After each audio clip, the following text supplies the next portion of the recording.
صحابی نے پوچھا یا رسول اللہ جب قحط ہوگا، بھوکمری اتنی زیادہ ہوگی، کھانے کو کچھ نہیں ملے گا، تو اس موقع پر کیا کھائیں گے ہم لوگ؟ قربان جائیں پیارے آقا محمد الرسول اللہ صلی اللہ علیہ وسلم کے، آپ نے فرمایا تمہاری غذا وہی ہوگی جو آسمان والوں کی غذا ہوتی ہے،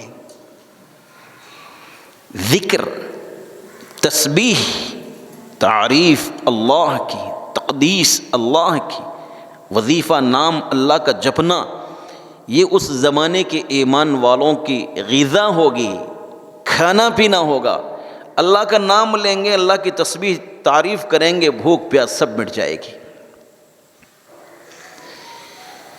کتنے دن ٹھہرے گا؟ 40۔ آپ نے 40 کا جملہ استعمال فرمایا، اللہ بہتر جانتا ہے 40 سے مراد کیا ہے۔ جس چیز کو آپ نے بیان کیا، جیسے مولوی کو بھی چاہیے بیان ویسے ہی کرے، اس کی لگی لپٹی نہ سنائے۔ 40 کا آنکڑا گنایا، ہفتے مہینے سال نہیں بتائے، اللہ بہتر جانتا ہے۔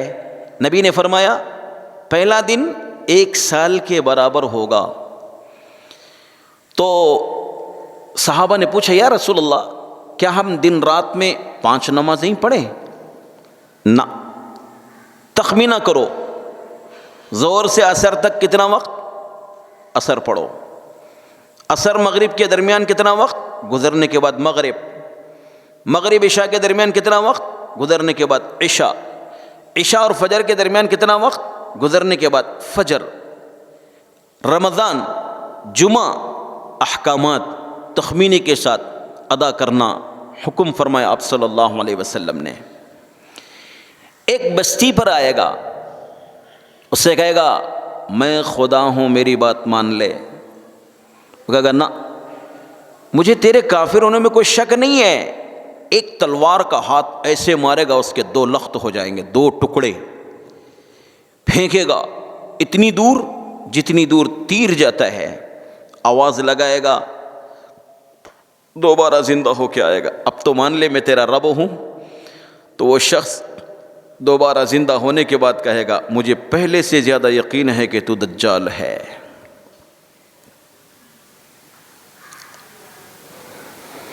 اس کے ایک ہاتھ میں جنت ہوگی، حقیقت میں وہ جہنم ہے، دوسرے ہاتھ میں دوزخ ہوگی، حقیقت میں وہ جنت ہے۔ اس کا ساری دنیا میں فتنہ مچ چکا ہوگا۔ ساتھ میں رہنے والے کون ہوں گے؟ یہودی، 70,000 یہودی اس کے ساتھ رہیں گے، اور یہ یہودیوں کی مدد کے لیے ہی دنیا میں آئے گا۔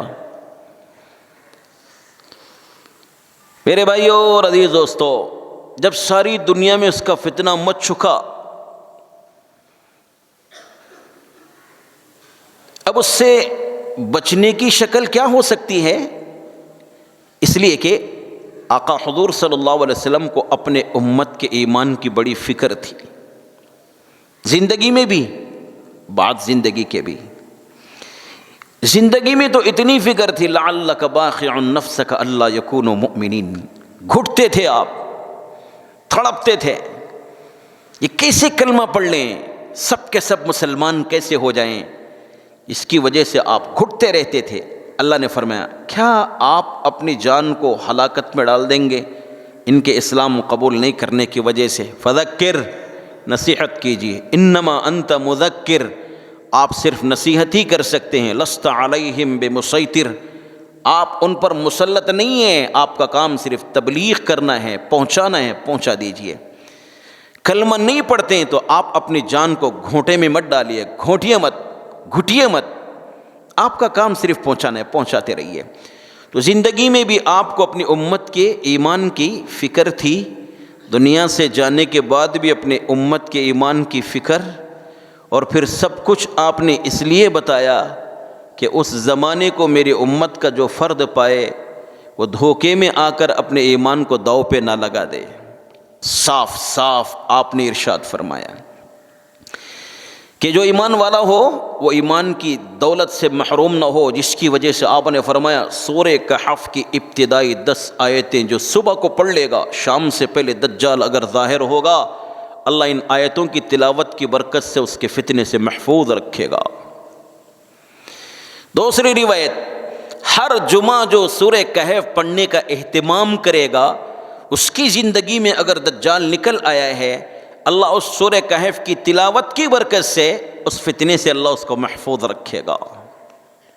جمال الوجود بذكر الإله وتصفو الحياة بنور